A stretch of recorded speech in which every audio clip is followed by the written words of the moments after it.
বিধ্বস্ত এক ঘর যেন রিয়াল মাদ্রিদ। স্প্যানিশ লা লিগায় ভ্যালেন্সিয়ার কাছে হারের ধাক্কার মাঝে নিজেদের সবচেয়ে বড় চোট পেয়েছে আবারও। বেশ কিছুদিন ধরে ম্যাচ হারার ধারাবাহিকতা নিয়ে খেলছে এই রিয়াল মাদ্রিদ। আর্সেনালের কাছে কোয়ার্টার ফাইনালে প্রথম লেগে উড়ে যাওয়ার পর নিজেদের চরম ব্যর্থতা উপলব্ধি করেছে মাদ্রিদ। আর্সেনালের ঘরের মাঠ এমিরেটস স্টেডিয়ামে আর্সেনালের কাছেই 3-0 গোলে হেরেছে এই রিয়াল মাদ্রিদ। রিয়াল মাদ্রিদের প্রধান কোচ কার্লো আনসেলোতি এই পরাজয়ের দায় স্বীকার করে নিয়েছেন। তিনি বলেন, এটি আমাদের জন্য খুব কঠিন ছিল, আমরা ভালো খেলতে পারিনি। আর্সেনালের নায়ক ডেকলান রাইস আগে কখনো ফ্রি কিকে গোল না পাওয়া এই ইংলিশ ফুটবলার ঝলক দেখান 2 বার। ম্যাচ শেষে লুকাস প্রতিপক্ষের কৃতিত্ব এক বাক্যে স্বীকার করে নিয়েছেন। তিনি বলেন, আমরা ভালো খেলিনি, আমার মনে হয় আর্সেনাল দারুণ খেলেছে, তারা সুযোগ তৈরি করেছে, তারা আমাদের কিভাবে প্রেস করতে হয় তা জানতো এবং আমরা আমাদের খেলাটি খেলতে পারিনি। লা লিগা ও চ্যাম্পিয়ন্স লিগে দুটি অপ্রত্যাশিত হারে রিয়ালের পায়ের নিচে জমি এখন নড়ে গিয়েছে, তবে ভক্তদের বিশ্বাস আবার ঘুরে দাঁড়াবে রিয়াল মাদ্রিদ।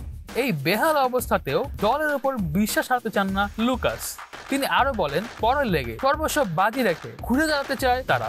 এটা সত্য যে আমরা পরপর দুটি পরাজয়ের শিকার হতে অভ্যস্ত নই।